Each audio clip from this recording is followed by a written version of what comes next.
Viceroy के बारे में जो 20वीं शताब्दी के प्रतियोगिता परीक्षा से संबंधित कुछ महत्वपूर्ण चीजों की चर्चा करने जो आपके परीक्षा में आ जाता है, चाहे वो बीपीएससी की एग्जाम हो। हाँ, एक चीज बताना चाहेंगे कि 7 दिन के लिए बीपीएससी के परीक्षा का डेट बढ़ा दिया गया है और 30 अप्रैल के स्थान पर 7 मई को परीक्षा होगा। तो इस तरीके से 6-7 दिन का जो एक्स्ट्रा समय मिल रहा है आप लोगों के तैयारी करने का, 30 अप्रैल को सैटरडे था और उस दिन नवोदय विद्यालय का परीक्षा होगा, इसलिए ये डेट एक्सटेंड करके केवल नवोदय विद्यालय के लिए और बढ़ाकर इसे 7 मई कर दिया गया है जो संडे को होगा। तो इस 7 दिन का सदुपयोग करें, आप सब तैयारी करें और सक्सेस हो।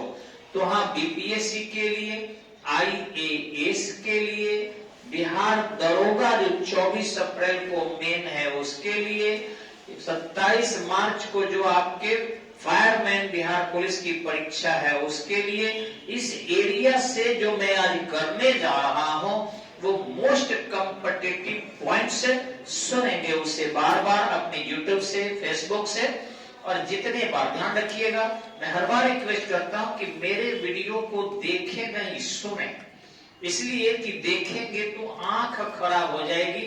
और मेरे कई विद्यार्थी माने मेरे पास आए तो रिजल्ट हुआ कोस्ट गार्ड का हो या अदर कोई भी फोर्स का हो, उनके आंख इतने ज्यादा पहुंच जा रहे हैं 6/9, 6/12, 6/18 कि वे लोग मेडिकल में छट जा रहा है।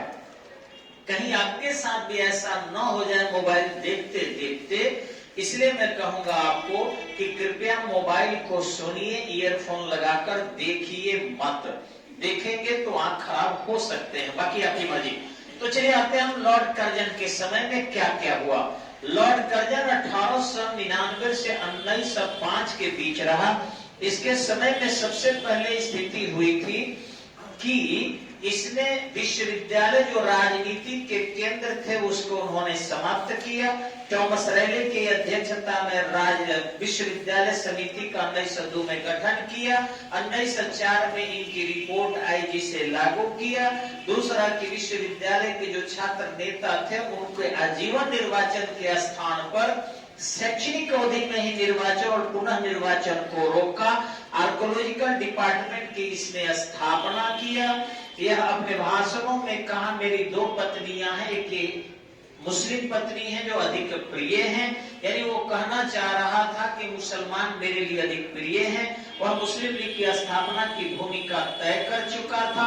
वह बंगाल को राजनीतिक केंद्र बनते देखकर दुखी था, अतः प्रशासनिक विधि व्यवस्था का बहाना करके बंगाल को पूर्वी और पश्चिमी में बांट दिया, जिसमें पूर्वी बंगाल में मुस्लिम आबादी अधिक थी, पश्चिम बंगाल में हिंदू आबादी अधिक थी।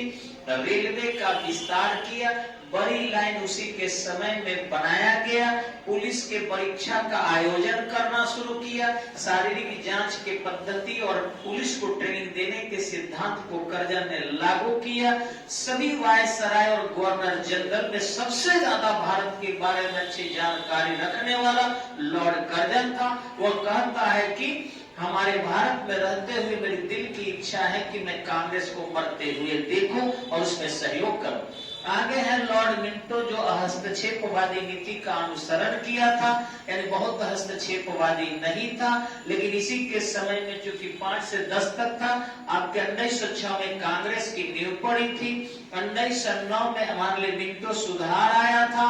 ध्यान रखेंगे कि 1858 के बाद से जब भी 2 नामें आती है, पहला नाम आपके भारत सचिव का होता है, दूसरा नाम वायसराय का होता है। तो मार्ले मिंटो सुधार में मार्ले हो गए भारत सचिव और मिंटो हो गया भारत का वायसराय। इसी ढंग से मोंटेगू चेम्सफोर्ड सुधार 1919 जब देखेंगे तो मोंटेगू भारत सचिव हो जाता है और चेम्सफोर्ड वायसराय हो जाता है। एसएससी एग्जाम में ये बार बार क्वेश्चन आता है कि मोंटेगू चेम्सफोर्ड सुधार के दौरान भारत सचिव कौन था। तो पहला नाम कभी भी सचिव का आता है और दूसरा नाम वायसराय का आता है, ये हमेशा ध्यान में रखेंगे, बिना रटे भी ऐसे प्रश्न बन जाएंगे। इनके समय में पार्लियामेंट सुधार आया, जिसमें मुसलमानों को पहली बार आरक्षण दिया गया, यानी सांप्रदायिकता के आधार पर भारत को कमजोर करने की नीति अंग्रेजों ने अपनाई थी। इन्हीं के समय में बजट पर पूरा प्रश्न पूछने का अधिकार भारतीयों को दिया गया। ऐसे बजट पर प्रश्न पूछने का अधिकार 1892 के अधिनियम के अंतर्गत शुरू किया गया था। आगे आपको हॉर्डिंग आया। हॉर्डिंग के समय में आंदोलन इतनी ज्यादा बढ़ गई थी कि यह जॉर्ज पंचम को भारत बुलाया 1911 में। Gateway of India Mumbai वाला, ध्यान रखिएगा, इंडिया गेट नहीं, gateway of India Mumbai में उसके स्वागत के लिए बनाया गया 1911 में। 12/12/1911 को दिल्ली दरबार का आयोजन किया। उसमें बंगाल के विभाजन को रद्द करके एक कर दिया गया, लेकिन बिहार और उड़ीसा को अलग कर दिया गया। इसी के समय में राजधानी परिवर्तन की खानापूर्ति 1912 में की जा रही थी। चांदनी चौक से लाल किला जैसे ये जा रहा था, इस पर बम फेंका गया। इसके शरीर के फर अच्छे उड़ गए थे, लेकिन फिर भी जीवित बच गया, क्योंकि इसके शरीर में बड़े पैमाने पर जो ब्लड गिर रहे थे, ब्लड चढ़ाकर इसकी पूर्ति कर दी गई थी।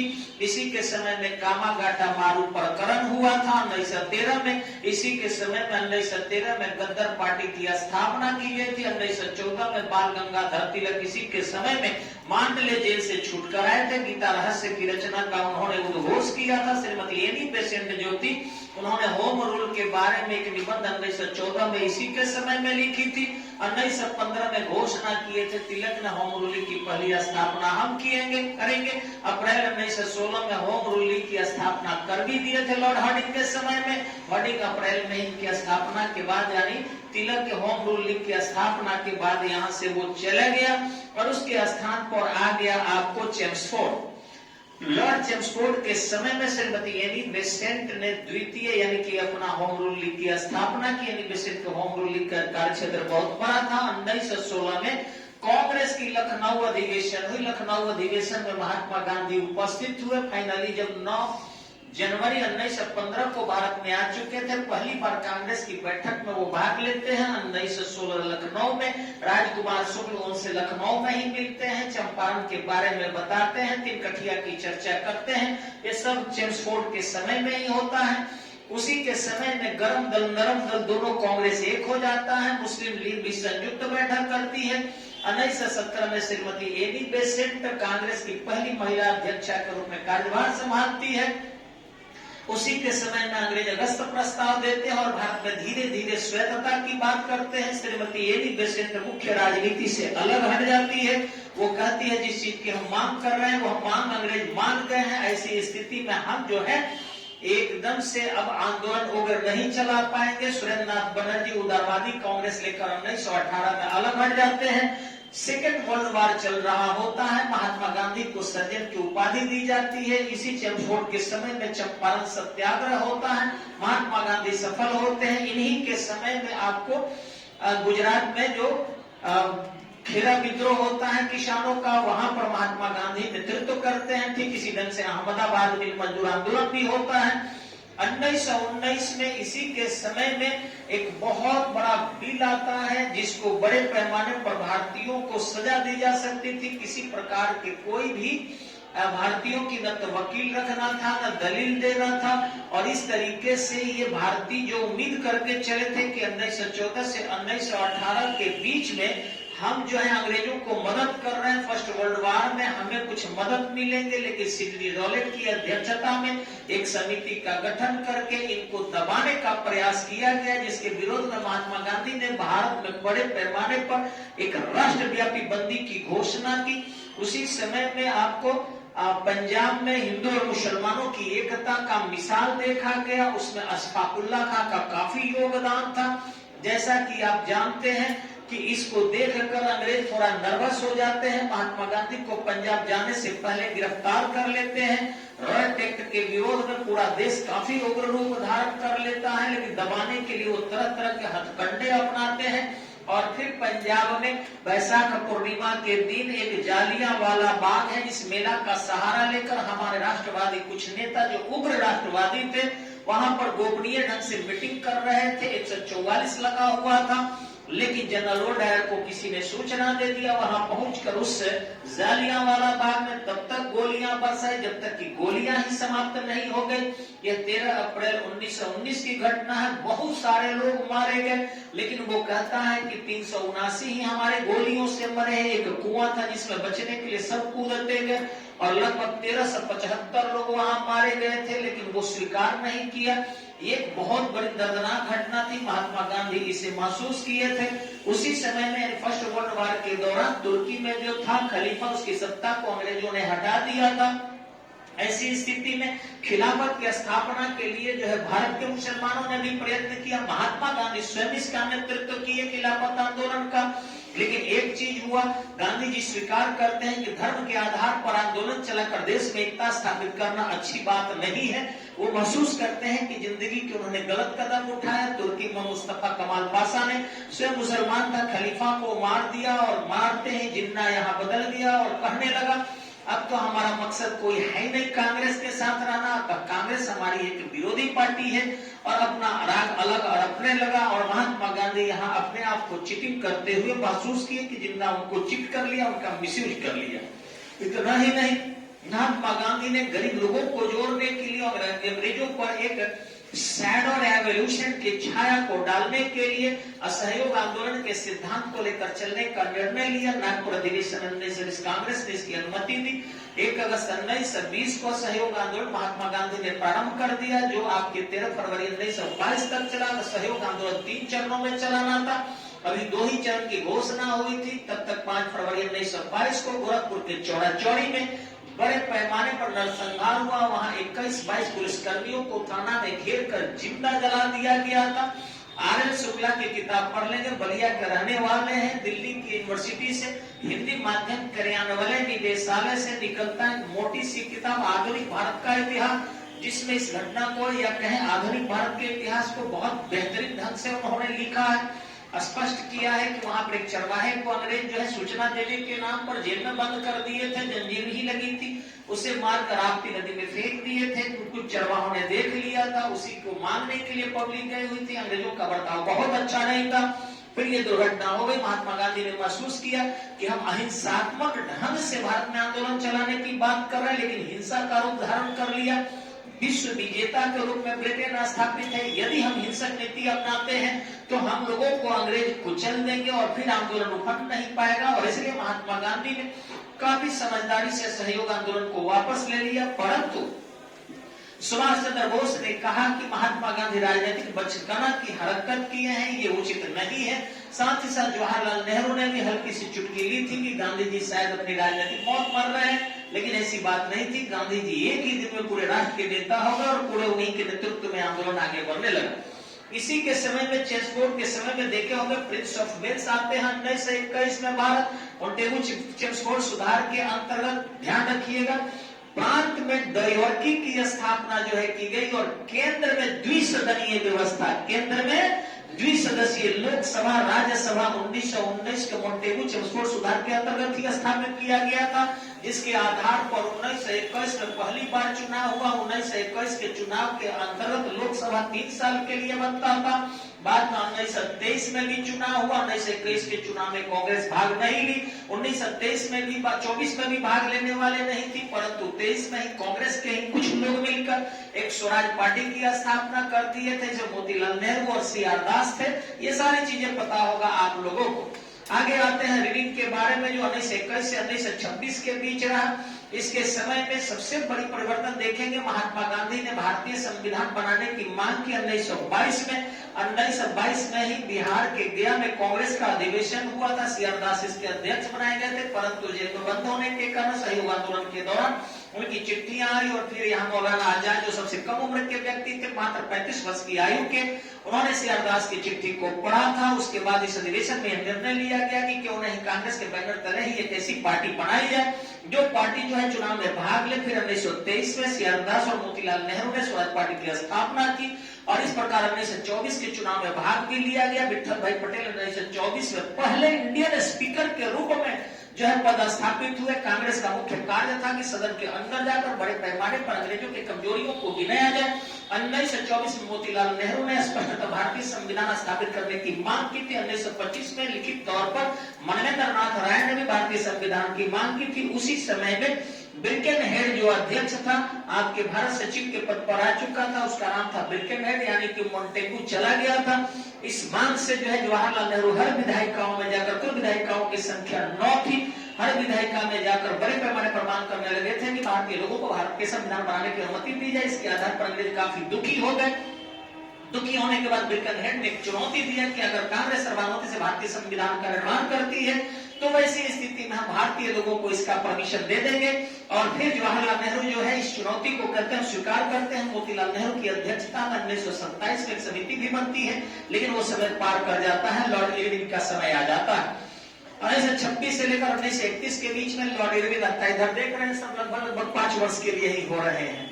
एक जाकर इधर 36 से 44 तक हुआ है मात्र, बाकी सब 5-5 वर्ष के लिए हुए हैं। आजादी के समय 47 में आया तो गांधी जी मर गए, 48 जून में चला गया, बस यही। लेकिन सब 5-5 वर्ष के लिए आपको रखना काफी आसान है, देख लीजिएगा, जोड़ लीजिएगा, कोई ज्यादा समय का नहीं, मैक्सिमम 5 ईयर के लिए है।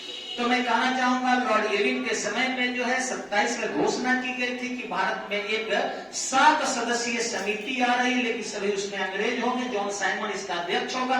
1919 के अधिनियम के जो भी कमियां होगी उसकी जांच करेगा, रिपोर्ट देगा, जबकि कहा गया था कि 10 वर्ष तक ये सिद्धांत लागू होगा। 1919 के अधिनियम के बाद अगर आना चाहिए था समिति तो 1929 में आना चाहिए था, लेकिन ये समिति 1927 में ही घोषित की गई। 1927 में कांग्रेस का अधिवेशन मद्रास में हो रहा था, मोहम्मद अंसारी उसकी अध्यक्षता कर रहे थे। कांग्रेस ने उस मद्रास अधिवेशन के अंतर्गत स्पष्ट कहा, साइमन गोवे 3 फरवरी 1928 को साइमन मुंबई बंदरगाह पर उतरा। मुंबई बंदरगाह पर साइमन गोवे के नारे लगाए गए। इलाहाबाद में साइमन के जो है पीछे जाने के लिए जवाहरलाल नेहरू के नेतृत्व में आंदोलन हुआ। जवाहरलाल नेहरू को लाठियां भी लगी थी। ठीक इसी ढंग से आपके लाहौर में लाला लाजपत राय विरोध कर रहे थे, उनको भी लाठियां लगी, लेकिन लाला लाजपत राय बेहोश हो गए। 28 दिन बाद याद रखिएगा, 28 दिन बेहोश रहे, उसके बाद वो शहीद हो गए थे। उनके सिर में चोट लगी थी, उस दौरान वो बोल भी रहे थे कि मेरे सिर पर पड़ी हुई एक-एक लाठियां अंग्रेजों के साम्राज्य के ताबूत की कील साबित होगी। उनका बदला लेने के लिए भगत सिंह जैसे बहुत सारे नेता जन्म ले लिए। मदन लाल ढींगरा वगैरह जैसे नेता जो है बड़े पैमाने पर उनके आंदोलन को आगे बढ़ाने का काम किया था। आज भी हमारे लाला लाजपत राय बहुत ही प्रसिद्ध नेता के रूप में पंजाब में जाने जाते हैं। आपको लॉर्ड इरविन के बारे में यह भी पता होगा कि इसी के समय में मोतीलाल नेहरू की अध्यक्षता में जो लखनऊ में फरवरी 1928 में नेहरू समिति का गठन किया गया था, मई में पुनः बैठक हुई और 28 सितंबर 1928 को लॉर्ड इरविन के समय में ही मोतीलाल नेहरू की रिपोर्ट सामने आ गए थे।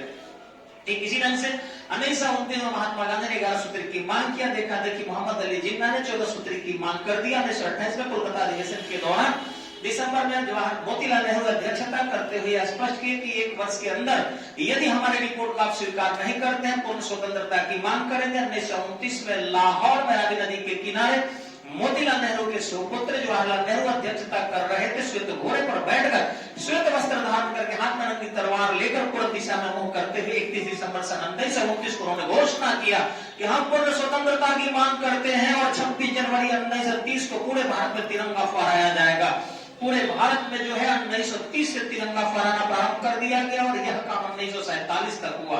26 जनवरी 1947 तक हम स्वतंत्रता दिवस 26 जनवरी को ही मनाते रहे, लेकिन 15 अगस्त 1947 को जब अंग्रेजों ने तिथि निश्चित कर दिया और हम जो है आजाद हो गए, तब से लेकर 26 जनवरी को गणतंत्र दिवस के रूप में हम मनाने के निर्णय ले चुके थे। संविधान लागू किए 26 जनवरी 1950 को और स्थिति को महत्वपूर्ण बनाए रखने के लिए हमने उसे गणतंत्र दिवस और 15 अगस्त को स्वतंत्रता दिवस के रूप में मनाने लगे थे। आपको शायद पता होगा कि इसी इरविन के समय में साइमन ने अपने रिपोर्ट को प्रस्तुत किया और 3 राउंड टेबल की सिफारिश की थी। भगत सिंह संसद भवन पर बम फेंके थे। आपको पता होगा इंडिया गेट जो फर्स्ट वर्ल्ड वॉर के दौरान मारे गए शहीदों के उपलक्ष्य में 1918 में बनना प्रारंभ हुआ था। 1931 में बनकर तैयार हो गया। इरविन ने उद्घाटन किया था। दिल्ली में संसद भवन की स्थापना भी इरविन के समय में पूर्ण किया गया था और पहला वायसराय था लॉर्ड इरविन जो संसद भवन को संबोधित किया था। इसी के समय में गांधी इरविन समझौते हुए थे और पहली बार ऐसा हुआ था कि एक वायसराय भारतीय नेता के समकक्ष बैठकर किया था निर्णय और वैसी स्थिति में इरविन को वापस बुला लिया गया था कि आप वापस आ जाए और उसके स्थान पर वेलिंगटन को भेज दिया गया। ये वेलिंगटन के समय में जो है आपके राम मनोहर लोहिया हॉस्पिटल के गिर पर जाकर देखेंगे। वेलिंगटन हॉस्पिटल 1921 से 36 के बीच रहा। इसके समय में द्वितीय गोलमेज सम्मेलन हुए, तीसरे गोलमेज सम्मेलन हुए। द्वितीय गोलमेज सम्मेलन में महात्मा गांधी जो है लंदन में बर्मिंघम के सीढ़ियों पर जब हाथ धोती पहनकर चल रहे थे, फ्रैंक मोरिस जो अमेरिका का पत्रकार था स्पष्टतः कहा, देखो अर्धनंगा फकीर जो है वहां चढ़े जा रहा है। इस पर चर्चिल ने चुटकी लेते हुए काफी चर्चित कर दिया। इस अर्धनंगे फकीर के डिमांड से कोई भी आजादी मिलने वाली नहीं है, ब्रिटेन के प्रधानमंत्री था। इसी ढंग से वेलिंगटन के समय में थर्ड राउंड टेबल कॉन्फ्रेंस 1935 का अधिनियम आया, जिसके भारत के संविधान का महत्वपूर्ण पहलुआ जो है उसमें शामिल की गई। 1935 के अधिनियम के अंतर्गत 321 अनुच्छेद शामिल किए गए थे, 421 था उसमें, और 10 अनुसूचियां थी आपको बता रहे। उसी में से परिवर्तन करके भारतीय संविधान के चूंकि अनुभव के आधार पर 1773 के रेगुलेटिंग एक्ट के अंतर्गत इंडियन कॉन्स्टिट्यूशन का डेवलपमेंट इन मॉडर्न एज के अंतर्गत हुआ था। 1773 के रेगुलेटिंग एक्ट, 1784 के पिट्स इंडिया एक्ट, 1813 का कंपनी अधिनियम, 1833 का कंपनी अधिनियम। ठीक इसी ढंग से 1853 का कंपनी अधिनियम, 1 नवंबर 1858 की महारानी की घोषणा, Indian first council act 1861, Indian second council act 1892, 1909 parliament सुधार, 1919 सुधार, और फिर दो राउंड टेबल कॉन्फ्रेंस, फिर लास्ट तीसरे राउंड टेबल कॉन्फ्रेंस, फिर 1932 का मैकडोनल्ड अवार्ड, गांधी इरविन समझौता, 1934 का श्वेत पत्र। इन सबको देखते हुए 1935 के अधिनियम में जो 10 अनुसूचियां थी उनमें से 8 अनुसूची को और जो अनुच्छेद थे उसमें से महत्वपूर्ण आजादी के अनुच्छेदों को शामिल करके और भारतीय संविधान का निर्माण किया गया। इसमें 8 अनुसूचियां, 395 अनुच्छेद और 22 भाग थे। आज भी संख्या यही है, लेकिन अनुसूचियों की संख्या केवल संख्या के आधार पर बढ़ा दी गई है, 9, 10, 11, 12 कर दिया गया है। अनुच्छेद 395 रही है, उप अनुच्छेद इसके बढ़ाकर कर दिए गए हैं 472 के आसपास, और भाग उप बढ़ाकर 25 क जोड़ दिया गया। इसके बाद रहा आपको लिथिगो 1936 से 44 के बीच में, इसी के समय में सेकेंड वर्ल्ड वॉर हुआ था। इसके समय में 1936 से 37 के बीच जो प्रांतों की संख्या पहले न थी बढ़ाकर 11 कर दी गई थी। बिहार से उड़ीसा अलग कर दिया गया था। 1 अप्रैल 1936 को मुंबई से सिंध अलग कर दिया गया। 2 प्रांत अलग हो गए, 9 प्रांत के स्थान पर 11 प्रांत हो गए। 1936-37 2 साल में चुनाव हुआ। गर्मी के दिनों में मैदानी क्षेत्र में चुनाव होता था, गर्मी के दिनों में पर्वतीय क्षेत्रों में चुनाव होता था, जाड़े के दिनों में मैदानी क्षेत्र में चुनाव होता था। अंग्रेज जो थे ठंडे प्रदेश के लोग थे, उनको अपने शरीर के सुविधा के अनुसार चुनाव करते थे। इन 11 प्रांतों में 6 प्रांत में कांग्रेस बहुमत में आई, 7वां प्रांत में बड़ी पार्टी थी। और इस ढंग से असम सरकार जयप्रकाश नारायण के समय में 1938 में गिराकर कांग्रेस के नेतृत्व में वहां भी सरकारें बना दी गई। मिला जुला कर देखे तो 11 प्रांतों में 8 प्रांतों में कांग्रेस की सरकार बन गई थी। 1939 में सेकेंड वर्ल्ड वॉर जर्मनी ने प्रारंभ कर दिया, और जो 1945 तक चला उस समय में आपके लॉर्ड लिथिगो थे। जब भारतीय लोगों का सहयोग नहीं मिल रहा था, वैसी स्थिति में 1940 में अगस्त प्रस्ताव की घोषणा की, और पहली बार, ध्यान से सुनेंगे, पहली बार 1940 में अगस्त प्रस्ताव के अंतर्गत अंग्रेजों ने स्वीकार किया कि भारतीय संविधान भारत के लोगों के द्वारा तैयार किया जाएगा, लेकिन आफ्टर सेकेंड वर्ल्ड वॉर। लेकिन भारतीय सहयोग करने की स्थिति में नहीं थे। महात्मा गांधी ने व्यक्तिगत सत्याग्रह की घोषणा की। विनोबा भावे पहले सत्याग्रही थे, जवाहरलाल नेहरू सेकंड सत्याग्रही थे, आपको पता होगा। यानी हौले हौले वो जो है आंदोलन को जागृत रखना चाह रहे थे। जापान इधर से आगे निकलने लगा, सिंगापुर में जापान का नियंत्रण हो गया, अंडमान निकोबार में जापान का नियंत्रण हो गया, भारतीय सेना वहां गिर गई। जयप्रकाश नारायण जर्मनी से जयप्रकाश नारायण भागकर नेपाल चले गए, और ठीक इसी ढंग से आपके जर्मनी से सुभाष चंद्र बोस चले, आईएनए की स्थापना कर दिया गया। मोहन सिंह और रासबिहारी घोष मिलकर जयप्रकाश नारायण को सारी सेना सौंप दिए। वैसी स्थिति में लग गया कि जापान और भारत पर आक्रमण करेगा। महात्मा गांधी ने 1942 में स्पष्टतः कहा कि भारत छोड़ो अंग्रेजों, और भारतीयों को कहे इस बार आजादी ले लो, अना तो मरते रहो, do and die. Do and kill नहीं कहे थे, डू एंड डाई कहे थे। या तो आजादी ले लो या फिर मरते रहो, आजादी जल्दी मिलने वाली नहीं है। लगभग 93,000 कांग्रेसियों को ऑपरेशन जीरो आवर करके 8-9 अगस्त मध्यरात्रि को गिरफ्तार करके जेल में डाल दिया गया। महात्मा गांधी भी जेल में बंद कर लिए गए। इसी लॉन्ग लिथिगो के समय में महात्मा गांधी के अपने प्रिय थे महादेव देसाई जेल में मर गए, उनकी पत्नी कस्तूरबा गांधी जेल में बस मर गए। महात्मा गांधी भी जो है मरने ही वाले थे। 21 दिन तक आमरण अनशन पर राजनीतिक कैदियों के साथ मानवीय व्यवहार के लिए अनशन पर बैठे थे, परंतु लगा कि उनकी मृत्यु काफी करीब है। अंग्रेज राज ने रिहर्सल में लगे थे कि उनको लाश को कैसे ले जाकर जलाया जाएगा, कैसे दफन किया जाएगा। महात्मा गांधी को पता चल गया, और गोपनीय तरीके से उन्होंने अपने इस भूख हड़ताल को समाप्त किया। अंग्रेजों को यहां भी गांधी ने चकमा दे दिया था। इसके बाद लॉर्ड बेवर आए, आपको शायद पता होगा कि सेकंड वर्ल्ड वॉर समाप्ति के कगार पर था और वैसी स्थिति में ब्रिटेन में चुनाव था, कंजर्वेटिव पार्टी लेबर पार्टी में, वहां पर कंजर्वेटिव पार्टी की सरकार थी, लिबरल पार्टी की सरकार आने वाली थी और वैसी स्थिति में वहां यह घोषणा की गई थी कि यथाशीघ्र भारत में जो है उत्तरदायी शासन की स्थापना की जाए। बेवर भारत में आता है, इसके पहले क्रिप्स मिशन भारत आता है। क्रिप्स मिशन के लिए करते क्या है, अमेरिकी राष्ट्रपति जो है और ब्रिटिश प्रधानमंत्री चर्चिल, अमेरिकी राष्ट्रपति जो है दोनों मिलकर और अटलांटिक महासागर में समझौता करते हैं। इसे अटलांटिक चौकट कहा जाता है कि भारतीय लोगों को यदि नहीं हम जोड़ेंगे तो फिर आजादी में हमें सफलता नहीं मिलेगी। और इसी आधार पर एक सदस्यीय स्टेफोर्ड क्रिप्स की अध्यक्षता में समिति आती है, वो कहती है कि हम सेकेंड वर्ल्ड वॉर के बाद संविधान सभा का गठन करेंगे, संविधान सभा के माध्यम से संविधान भारतीय बना सकते हैं, अलग अलग प्रांत चाहे तो अपना अलग अलग संविधान बना सकते हैं। इसलिए जिन्ना ने कहा अलग पाकिस्तान की बात नहीं हम स्वीकार नहीं करते। अम्बेडकर साहब ने कहा नया संविधान बनाने की जरूरत क्या है, 35 वाला ही काफी है। जवाहरलाल नेहरू ने कहा इससे भारत टुकड़ा टुकड़ा हो जाएगा और महात्मा गांधी ने कहा पता नहीं कब सेकेंड वर्ल्ड वॉर खत्म होगा, ये तो पोस्ट डेटेड चेक की तरह। नेहरू ने एक लाइन उसमें जोड़ दिया, दिवालिया हो रहे बैंक के नाम। इस तरीके से लॉर्ड बेवर अपनी योजना शिमला में दिया था और फिर चाहा कि सर्वदलीय बैठक करके और फिर उत्तरदायी शासन है, 1945 की बात है। परंतु जिन्ना के जिद के कारण यह शिमला सम्मेलन 1945 में विफल हुआ। अंततः कैबिनेट मिशन भारत गया जिसमें स्टेफोर्ड क्रिप्स भी मेंबर थे 1942 वाले। ठीक इसी ढंग से एबी अलेक्जेंडर भी थे और पैट्रिक लॉरेंस थे, जो सभी कैबिनेट रैंक के मंत्री थे ब्रिटेन में। ये फरवरी 1946 में भारत आए और इस तरीके से भारतीय संविधान सभा स्थापित करने के लिए दबाव बनाया। कैबिनेट मिशन असफल हो गया, परंतु उसी के आधार पर अप्रत्यक्ष रूप से संविधान सभा के सदस्यों का निर्वाचन हुआ। और जैसा कि आपको पता है हमारे संविधान सभा में जो थे ब्रिटिश प्रांत से जो चुने जाने थे उनकी संख्या थी 83 और 292 जो थे सॉरी ब्रिटिश प्रांत से, और ये देशीय रियासत से थे और 4 कमिश्नरियों से थे और टोटल 389 संविधान सभा के सदस्य थे। इनके निर्वाचन को पूर्ण कर लिया गया, जिसमें मुस्लिम लीग के लोग भी निर्वाचित होकर आए थे और इस तरीके से वो संविधान सभा के बैठक में भाग लेने से इनकार कर दिए थे। यहाँ जो था ब्रिटेन में सत्ता परिवर्तन जो है तेज गति से हुआ। 1945 में सत्ता परिवर्तन होते ही घोषणा हुआ था कि भारत को यथाशीघ्र 48 तक आजाद कर दिया जाएगा। 47 में माउंटबेटन को भेजता है, यथाशीघ्र भारत को आजाद किया जाए और इधर से भारतीय स्वतंत्रता अधिनियम पर बातचीत चलने लगी। भारत एक रहने से इनकार कर दिया, जिन्ना की जिद के सामने सभी घुटने टेक रहे थे।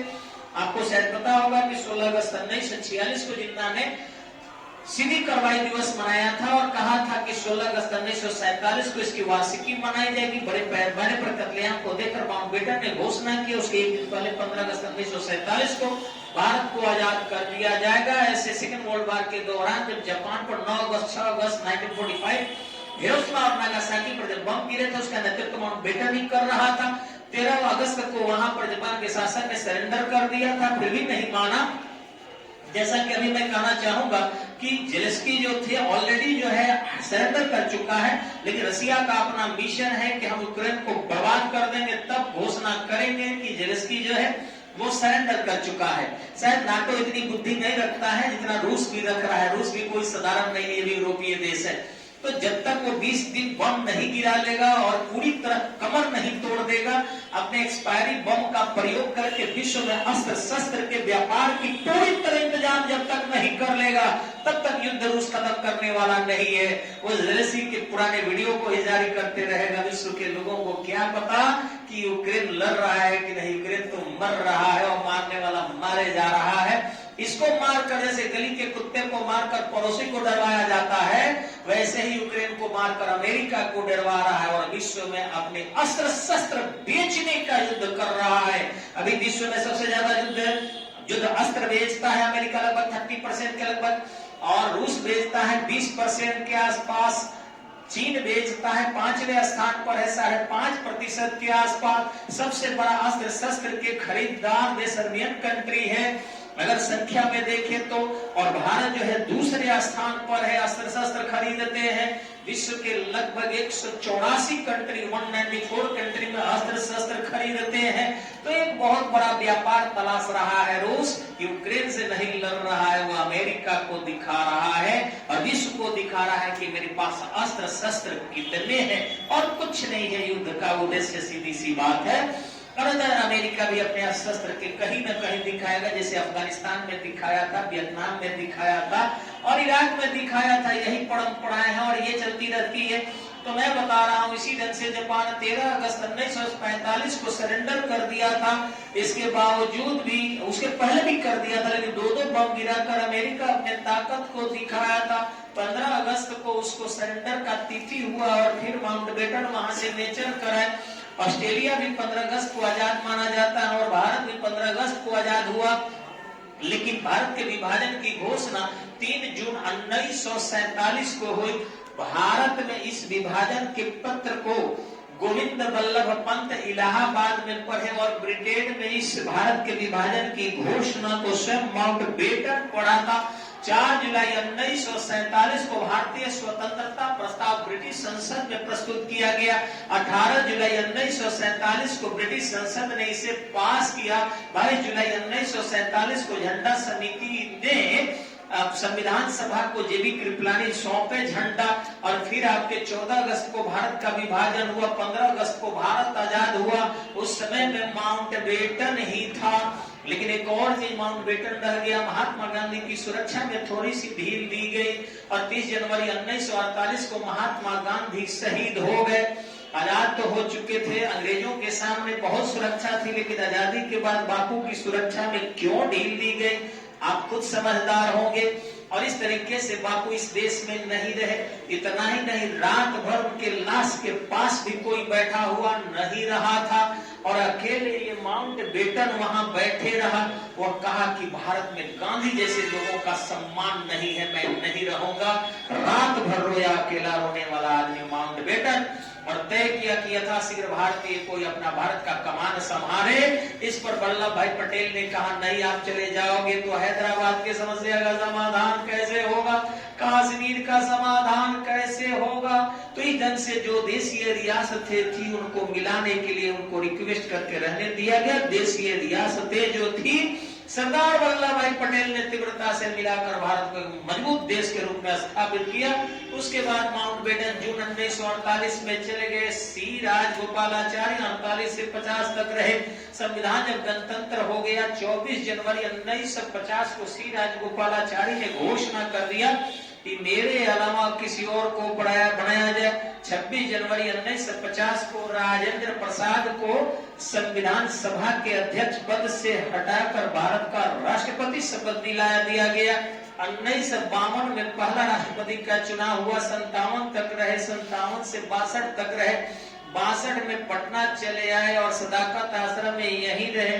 उसके बाद शरीर से वो यहाँ रह गए, आत्माएं उनकी पूरे भारत के कण-कण में बस गई और फिर बांस घाट पर जो है हमेशा के लिए उनका जो है शव को माँ गंगा के गोद में अर्पित कर दिया गया। और फिर राधा कृष्ण जी जो 2 बार उपराष्ट्रपति थे, राष्ट्रपति के रूप में आ गए। थक गए होंगे वीडियो देखते देखते, सुनते सुनते। धन्यवाद, नमस्कार।